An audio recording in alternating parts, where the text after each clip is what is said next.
In the next part of our video, we will explore the turkey farming industry, which has a long history of development since the species was discovered in South and Central America. During the exploration and conquest of new lands in the 16th century, the Spanish brought turkeys back to Europe. Since then, turkeys have become an indispensable poultry species in many cultures and have increasingly affirmed their role in traditional meals around the world. In the modern livestock industry, the United States is known as the leading country in turkey production and export, and it ranks second globally in turkey product consumption, just after Israel. According to the latest statistics from the United States Department of Agriculture, USDA, in 2021, the turkey farming industry in the U.S. reached a value of approximately $5.8 billion, with a total output of up to 7.18 billion pounds of meat from 216 million birds. This industry also contributes to providing employment for about 387,000 workers, thus creating a strong labor force in the economy. Turkey's daily diet typically includes grains, legumes, and bran, but it also comprises about 30 to 40% green vegetables and grass.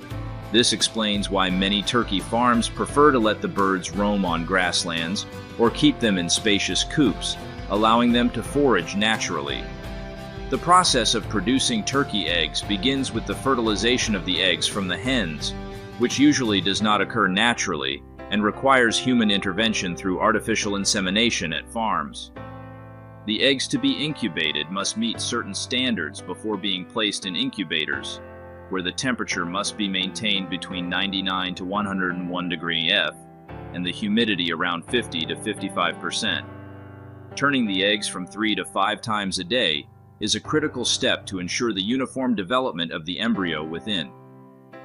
After 28 days, thousands of turkey chicks hatch simultaneously in a sterile incubation environment, designed to simulate the natural warmth from their mother's embrace.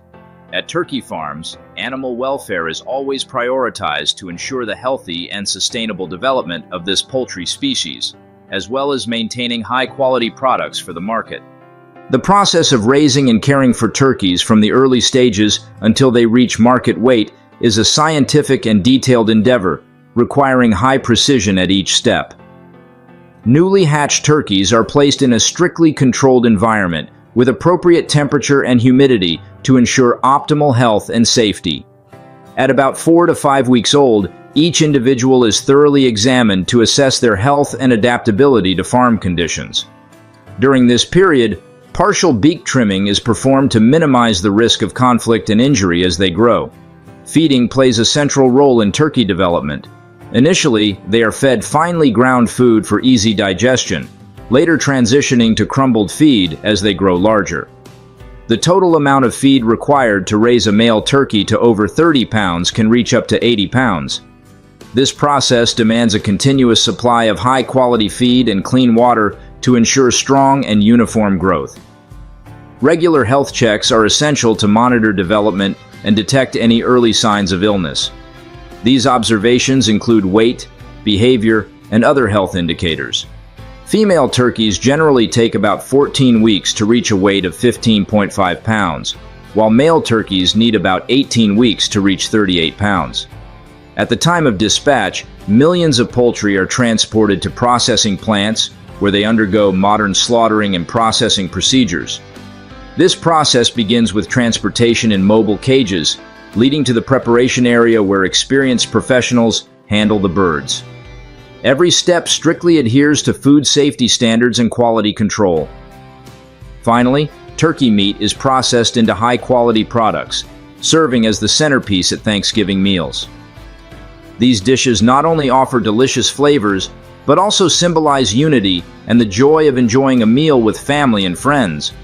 The caring and humane handling process, coupled with advanced techniques, not only ensures product quality.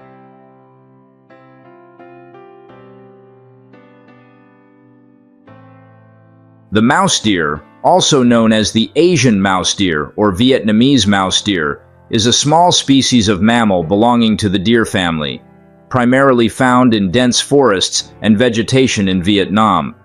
Scientifically referred to as tragulus, this species is known for its diminutive size, typically weighing between 0.7 and 8 kilograms. Characterized by its soft fur with a blend of brown and gray, this helps it camouflage well in its natural habitat. As their habitats continue to diminish due to deforestation and ecological degradation, mouse deer face significant challenges. They are listed as a species in need of conservation.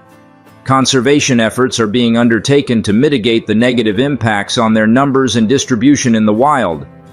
The conservation of mouse deer is crucial not only for maintaining biodiversity, but also for preserving the balance of the ecosystems where they reside. Environmental education and conservation programs are also being promoted to raise community awareness about the importance of protecting this species and their habitats. In today's video, we embark on a truly unique adventure to the majestic Mekong Delta of Vietnam, where we explore one of the world's most unique agricultural practices, raising mouse deer, the smallest deer species on the planet. Thousands of mouse deer are being raised here not only for their economic value, but also for conservation purposes. Join us as we discover how Vietnamese farmers have managed to nurture and care for these tiny creatures, and how they have become an integral part of the region's biodiversity tapestry. And don't forget to not miss any exciting videos from Nature Farm. Hit the subscribe button and the notification bell right below this video. The exploration starts now. The mouse deer, a tiny ungulate, is classified as critically endangered in Vietnam's Red Book, drawing serious attention to conservation efforts. Nicknamed Tiny Ungulate, the mouse deer is not just a part of the wildlife system, but also an important symbol in the study of the recovery and conservation of endangered species. Belonging to the Trina suborder, it forms its own family and includes 10 species divided into 3 genera. Physically, it is the size of a domestic cat, measuring 45 to 60 centimeters in length and weighing about 2 to 2.5 kilo. Its fur is soft and either reddish-brown or gray, usually with white stripes on the chest and abdomen, providing camouflage in its natural habitat. Its face resembles a mouse's, featuring large eyes and slender, agile legs. Uniquely, although a hoofed species, the mouse deer lacks antlers. Male individuals have scent glands on their abdomen, which may play a crucial role in communication and territorial marking. Conservation and breeding centers for the mouse deer in Vietnam are at the forefront of commitments to protect this rare animal. Here, the mouse deer are not only cared for and nurtured, but also have their natural habitats restored. This allows them to freely explore and interact in an expanded open space, facilitating reintegration into the natural ecosystem. Each day at this conservation site is a new adventure, where staff and visitors can witness the amazing recovery of the natural ecosystem through the vibrancy of the mouse deer. The mouse deer breeds once a year, producing a single offspring each time. Its diet consists of leaves, fruits, buds, and fungi, suited to its predominantly nocturnal lifestyle.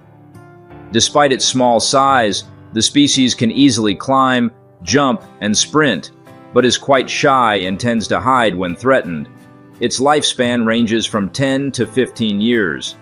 The mouse deer is widely distributed in the tropical and subtropical forests of Asia and Africa.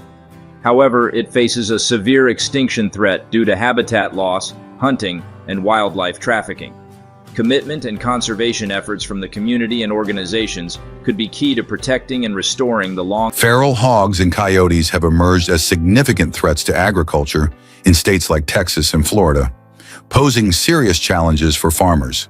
Feral hogs, known for their rapid reproduction and destructive feeding habits, can devastate crops and pastures, leading to substantial economic losses. These animals root through fields, damaging not only the crops, but also the soil structure, which can have long-term effects on agricultural productivity. Similarly, coyotes, opportunistic predators, threaten livestock, particularly vulnerable young animals, leading to increased costs for farmers who must invest in protective measures. The economic impact of these wildlife intrusions is profound, with estimates suggesting that feral hogs alone cost the U.S. agriculture sector billions annually in damages and control efforts. The urgency of addressing this issue cannot be overstated, as farmers face mounting pressures from these invasive species, which can undermine their livelihoods and the overall agricultural economy. As we delve into this topic, it is essential to explore various control methods that have been implemented to mitigate the damage caused by feral hogs and coyotes. From trapping and hunting to fencing and the use of deterrents, farmers are employing a range of strategies to protect their crops and livestock. Additionally, understanding the statistics surrounding these populations and their impact on agriculture will provide a clearer picture of the scale of the problem. This exploration aims to inform farmers and stakeholders about the challenges posed by feral hogs and coyotes, while also highlighting effective management practices that can help safeguard agricultural interests in these affected regions. The feral hog population has surged dramatically in recent years, leading to alarming statistics regarding their impact on farmlands. In the United States, it is estimated that there are over 6 million feral hogs, with Texas alone accounting for nearly half of this population. These animals are responsible for approximately $1.5 billion in damages annually to crops and property, with reports indicating that they can destroy up to 30% of a farmer's yield in heavily infested areas. Beyond economic losses, feral hogs pose a risk to human safety, with incidents of attacks, although rare, resulting in injuries and fatalities, particularly when people inadvertently approach them. The ecological damage caused by feral hogs is equally concerning. Their rooting behavior disrupts soil structure, leading to erosion and loss of native vegetation, which can alter entire ecosystems. This destruction not only affects agricultural productivity, but also threatens local wildlife habitats, as feral hogs compete with native species for resources. Furthermore, their foraging habits can lead to the spread of invasive plant species, further complicating land management efforts. One of the most alarming aspects of the feral hog problem is their rapid reproduction rate. A single female can produce 2 litters per year, with each litter containing an average of 6 to 10 piglets. This exponential growth means that populations can double in just a few years, making control efforts increasingly challenging for farmers' sustainability and farming practices. In summary, the discussions surrounding feral hogs, coyotes, and pest birds highlight the significant threats these animals pose to agriculture. Understanding these challenges is crucial for farmers and stakeholders, as the economic impact can be substantial, with billions of dollars lost annually due to crop damage and livestock predation. Feral hogs, with their rapid reproduction and destructive feeding habits, and coyotes, known for their predation on livestock, require effective management strategies to protect agricultural interests. Additionally, pest birds like starlings can devastate crops, necessitating innovative approaches to control their populations. As we explored various management techniques, it became clear that sustainable practices and innovative solutions are essential for addressing these agricultural threats. From utilizing natural predators like raptors to employing technology such as drones and motion sensor devices, farmers can adopt more eco-friendly methods that reduce reliance on chemical controls. Encouraging the normalization of pest bird meat consumption and integrating hunting practices also present unique opportunities for managing these populations sustainably. As we conclude this exploration, we invite viewers to reflect on the importance of these issues and consider how they can contribute to sustainable agricultural practices in their own communities. If you found this content informative and valuable, please subscribe to our channel, like this video, and share it with others who may benefit from this knowledge. Together, we can foster a greater understanding of these agricultural challenges and promote innovative solutions that support farmers and protect our ecosystems. Thank you for joining us. The implications for agriculture are significant, as farmers must continuously adapt their strategies to manage this persistent threat, highlighting the urgent need for effective population control measures. Coyotes have established themselves as significant predators of livestock, particularly in states like Texas and California, where their populations have flourished. In Texas, estimates suggest there are over 3 million coyotes, while California's population is similarly robust, contributing to the challenges faced by farmers and ranchers. These adaptable canines have thrived in diverse environments, from urban areas to rural farmlands, making them a persistent threat to livestock. Economic losses attributed to coyote predation are substantial, with ranchers reporting losses that can reach hundreds of thousands of dollars annually. Sheep, goats, and young cattle are particularly vulnerable, as coyotes often target these easier prey. The financial burden of replacing lost animals, coupled with the costs of implementing protective measures, places significant strain on agricultural operations. Beyond livestock, coyotes can pose a potential threat to humans and pets, especially during their breeding season, which typically occurs in late winter. During this time, coyotes may become more territorial and aggressive, leading to increased encounters with people and domestic animals. Reports of coyote attacks on pets, particularly small dogs and cats, rise during this period, raising concerns for pet owners. While attacks on humans are rare, the possibility cannot be entirely dismissed, particularly in areas where coyotes have become accustomed to human presence. This adaptability, combined with their opportunistic hunting behavior, underscores the need for effective management strategies to mitigate the risks posed by coyotes. As we examine the role of coyotes in livestock predation, it becomes clear that understanding their behavior and population dynamics is crucial for protecting agricultural interests and ensuring safety for both livestock and communities. Farmers have adopted a variety of strategies to manage the growing populations of feral hogs, each with its own level of effectiveness. One of the most common methods is the installation of hog-proof fencing and electric fences. These barriers can significantly reduce the access feral hogs have to crops and pastures, effectively protecting valuable agricultural land. Hog-proof fencing, designed to withstand the rooting and burrowing behaviors of these animals, can be quite effective when properly constructed. Electric fences, on the other hand, provide an additional deterrent, delivering a mild shock that discourages hogs from attempting to breach the barrier. While these fencing solutions can be costly and require regular maintenance, they often prove worthwhile in safeguarding crops and livestock from damage. Another innovative approach involves the use of livestock guardian dogs.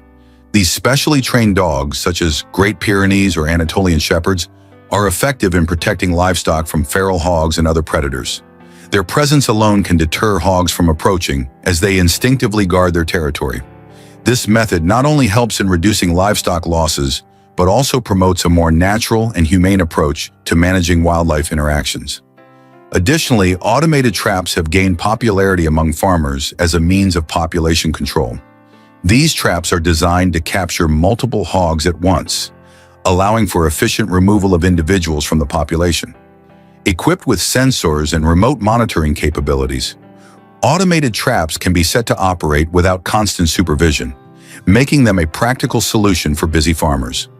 By employing a combination of these strategies, farmers can effectively manage feral hog populations, minimizing their impact on agricultural operations while promoting sustainable practices.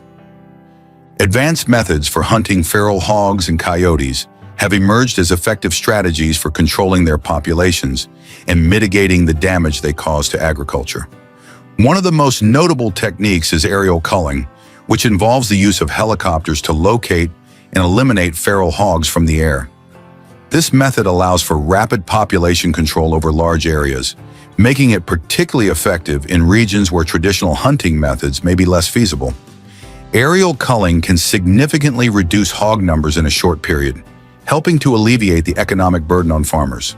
For coyote management, leg hold traps and snares are commonly employed. These traps are designed to capture coyotes without causing fatal injuries, allowing for relocation or euthanasia as necessary. Properly placed and monitored, these traps can effectively reduce coyote populations while minimizing non-target captures. Additionally, the use of night vision equipment has revolutionized predator hunting, enabling hunters to track and target coyotes during their most active hours. This technology enhances visibility in low-light conditions, increasing the chances of successful hunts. Coupled with predator calls, which mimic the sounds of distressed animals, hunters can effectively lure coyotes into range. The combination of night vision and predator calls creates a strategic advantage, allowing hunters to exploit the natural hunting instincts of coyotes. These advanced methods not only improve the efficiency of population control efforts, but also contribute to a more sustainable approach to managing wildlife interactions. By integrating technology and traditional hunting practices, Farmers and wildlife managers can better address the challenges posed by feral hogs and coyotes, ultimately protecting agricultural interests and promoting ecological balance. Pest birds have become a significant issue for farmers, posing serious threats to crops and agricultural productivity. The economic impact of these birds is staggering, with estimates suggesting that they cause over $1 billion in damages annually across the United States. This figure encompasses losses from reduced crop yields, increased management costs, and the need for additional protective measures. Among the most notorious pest birds are starlings, which are known for their destructive behavior. These birds often flock in large numbers, descending upon fields and orchards to feed on grains, fruits, and vegetables. Their feeding habits can lead to substantial crop losses as they not only consume the produce, but also damage plants while foraging. Starlings are particularly problematic due to their adaptability and ability to thrive in various environments, making them a persistent challenge for farmers. The challenges of controlling pest bird populations are multifaceted. Traditional methods, such as scare tactics and physical barriers, often prove ineffective against large flocks that quickly become accustomed to these deterrents. Additionally, the use of chemical repellents can raise concerns about environmental impact and food safety, further complicating management efforts. Farmers must also navigate regulations regarding the treatment of migratory birds, which can limit their options for control. As a result, many farmers find themselves in a constant battle to protect their crops from these avian pests, seeking innovative solutions to mitigate the damage. Understanding the scope of the problem and the behaviors of pest birds like starlings is crucial for developing effective management strategies that can help safeguard agricultural interests and ensure sustainable farming practices. Hunting has emerged as a viable method for managing pest bird populations, providing farmers with a direct approach to control numbers and mitigate crop damage. Farmers often employ various hunting practices, including organized hunts and individual shooting, to target species like starlings and other pest birds. These practices can be particularly effective during migration periods when birds gather in large flocks, allowing hunters to significantly reduce their populations. Additionally, the use of decoys and calls can attract birds, making them easier to hunt. Beyond population control, there is potential for normalizing the consumption of pest bird meat, particularly in regions where these birds are abundant. By promoting the culinary uses of species like starlings, farmers can create a market for what is often considered a nuisance. This approach not only helps manage bird populations, but also encourages sustainable practices by turning a pest into a resource. Educating the public about the nutritional value and culinary possibilities of pest bird meat can foster acceptance and reduce waste. Furthermore, hunting as a management strategy highlights the importance of sustainable alternatives to chemical control methods. Chemical repellents and pesticides can pose risks to the environment, non-target species, and human health. By utilizing hunting as a means of population control, farmers can minimize their reliance on these chemicals, promoting a more eco-friendly approach to pest management. This method aligns with sustainable agricultural practices, allowing farmers to protect their crops while maintaining ecological balance. As awareness grows around the benefits of hunting for pest control and the potential for utilizing pest bird meat, farmers can adopt more holistic strategies that address both agricultural challenges and environmental concerns. The use of natural predators and technology has become increasingly important in managing pest bird populations, offering sustainable alternatives to traditional control methods. Raptors such as hawks and owls play a crucial role in pest management by naturally preying on smaller birds like starlings and sparrows. Farmers can encourage the presence of these birds of prey by installing nesting boxes and providing suitable habitats, which can help maintain a balanced ecosystem while reducing pest bird numbers. The presence of raptors not only deters pest birds, but also contributes to biodiversity on agricultural lands. In addition to leveraging natural predators, technology has emerged as a powerful tool in pest control. Drones, for instance, are being utilized for surveying agricultural fields to monitor bird populations and assess damage. These unmanned aerial vehicles can cover large areas quickly, providing farmers with valuable data on pest activity and crop health. Moreover, drones can be equipped with deterrents such as noise-making devices to scare away pest birds without causing harm. Another innovative approach involves the use of motion sensor lights and sound devices. These technologies can effectively deter birds from feeding on crops by creating an unpredictable environment that makes them feel unsafe. Motion-activated lights can startle birds, while sound devices can mimic predator calls or produce distress signals, further discouraging their presence. The combination of natural predators and advanced technology offers a multifaceted approach to pest control, allowing farmers to protect their crops sustainably. By integrating these methods, farmers can reduce their reliance on chemical interventions, promote ecological balance, and enhance the overall health of their agricultural systems. This holistic strategy not only addresses immediate pest issues, but also fosters long-term, presenting significant challenges to agricultural and urban communities. In recent years, grassy parklands and man-made ponds have become preferred habitats for the Canada goose, increasing its proximity to densely populated areas. The high density of these birds in such areas not only causes environmental pollution, but also obstructs natural beauty and poses health threats to the community. Each Canada goose can excrete a substantial amount of feces, estimated between 680 to 907 grams daily. The accumulation of goose droppings in public areas, such as parks and lakes, results in severe pollution, particularly in stagnant water areas, affecting water quality and threatening freshwater ecosystems. Moreover, Canada geese graze on grass, diminishing the aesthetic appeal of urban and park landscapes and impeding public recreational and aesthetic activities. This also increases the maintenance and management costs for cities and communities. The nesting season of the Canada goose extends from early March to the end of May. During this period, each female typically lays 4 to 7 eggs in areas near water like ponds or marshes to facilitate egg incubation and chick care. Both male and female geese play a role in incubating the eggs, ensuring they are incubated for about 24 to 30 days, depending on weather conditions. Upon hatching, goslings are capable of foraging immediately, following the diet of adult geese and quickly adapting to their environment. Due to their rapid reproduction and high adaptability to human proximate environments, Canada geese are sometimes considered pests in some areas. This necessitates management measures by communities and authorities to control their numbers, while minimizing adverse impacts on humans and the surrounding habitats. In temperate ecosystems, the Canada goose plays a significant role, but also poses several challenges in environmental and agricultural management. During their early life stages, goslings live with their parents throughout the winter, seeking warmth and protection in harsh weather. As spring of the following year arrives, these young geese begin their process of independence and learn basic flying skills, a crucial turning point in their developmental cycle, typically lasting until they are about 2 to 3 months old. One of the major challenges posed by Canada geese is noise pollution, particularly pronounced during the breeding season. During this period, adult geese engage in mating battles, emitting loud, frequent calls.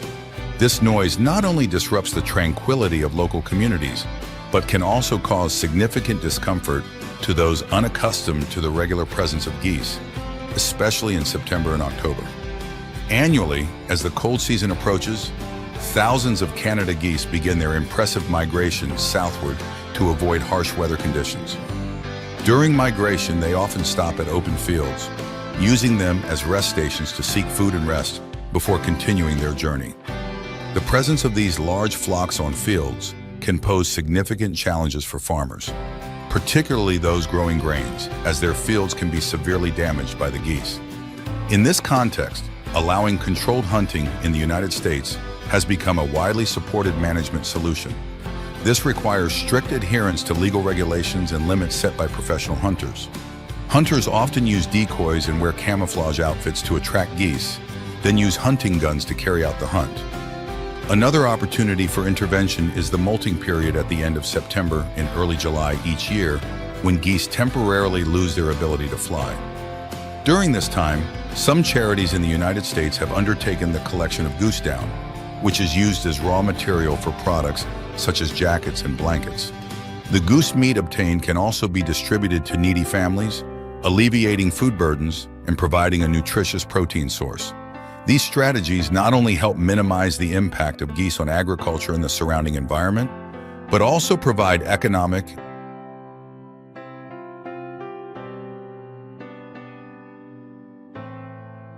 The wild goose and the muskrat are two important animal species in the ecosystem of the United States, especially in marshlands and freshwater areas. The wild goose, scientifically known as Bronta canadensis, is easily recognized by its large size, gray-brown plumage, and distinctive call. These birds migrate seasonally and are often seen flying in a V formation against the blue sky, creating a picturesque and familiar scene for many Americans. Wild geese play a crucial role in maintaining ecological balance as they help control vegetation growth and distribute seeds through their droppings.